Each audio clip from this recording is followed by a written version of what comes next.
Can we put Trevor on the spot and maybe get a home run call from him? No chance. No chance.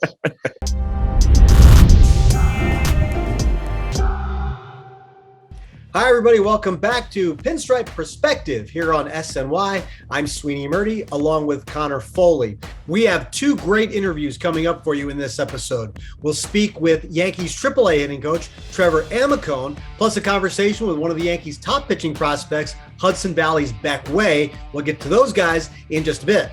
Conor, as we get into the second month, really almost the third month now of the minor league season, it's really starting to look like some of the hitters are starting to take off. Weather is getting nicer.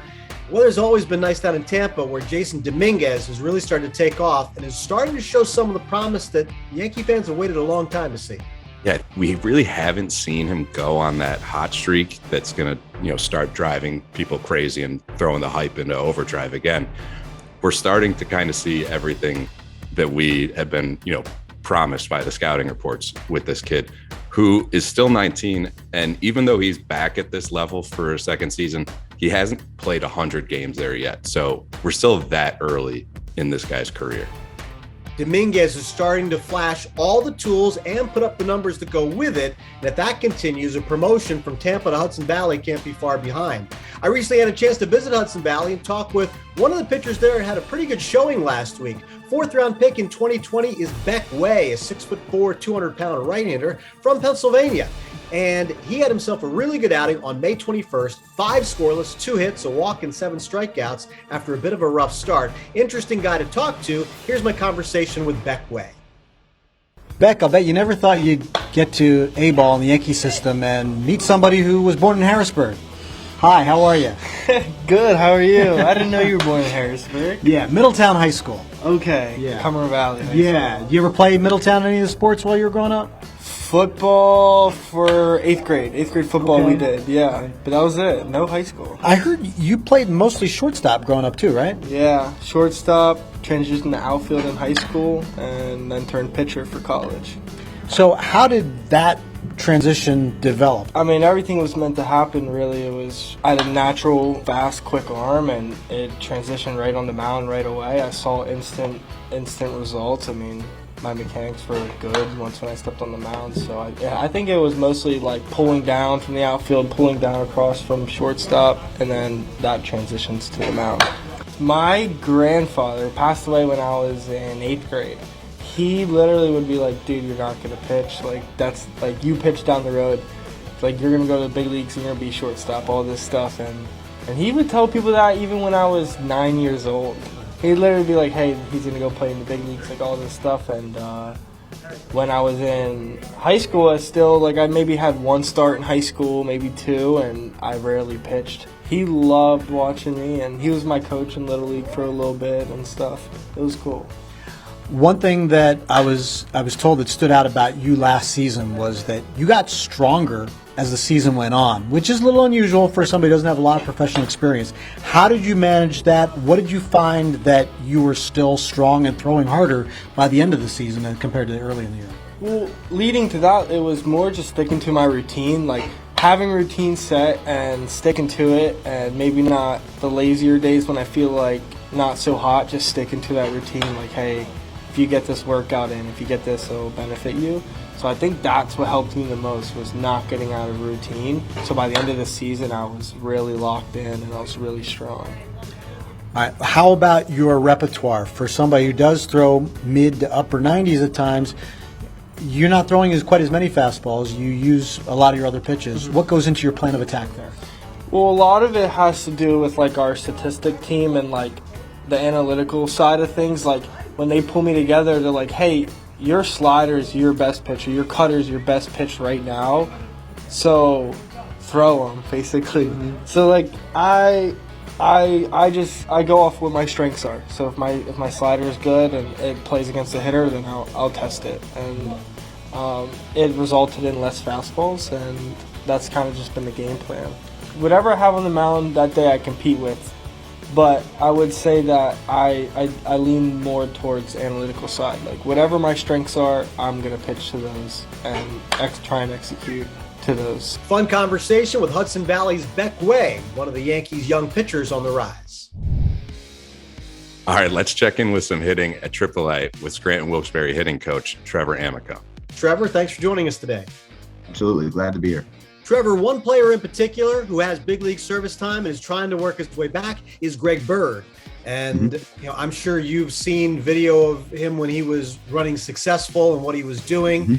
What are some of the things you're seeing from him now that he's trying to work his way back from all the injury problems that he's had and trying to get himself back into a good spot? He knows himself extremely well, and he knows what he needs to be able to do to not just perform right now, but to be able to perform at his best come August. And I think for him, he knows who he is. We know who he is, and he continues to be that guy every day. He's impressive. Oswaldo Peraza, fans who look at the box scores might not be seeing what they want to see necessarily from him this year. But what are you kind of seeing that you've been impressed by, pretty much the whole season? I could go on for days about the things that have impressed me with Oswald. Like as soon as you said his name, I saw my face brighten up on the camera here. Like you can't name just the amount of different things that he does that impress you on a daily basis.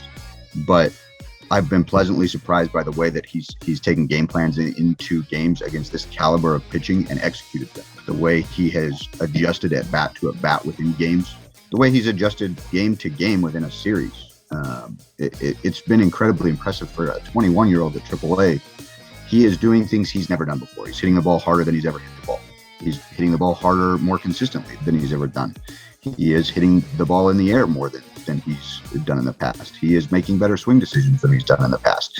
And you look at the batting average, like most casual fans will, and we're used to seeing a 300 batting average is a good number, and now that just doesn't tell the, especially this early in the season, just doesn't tell the truth of what you're seeing when you watch him on a daily basis.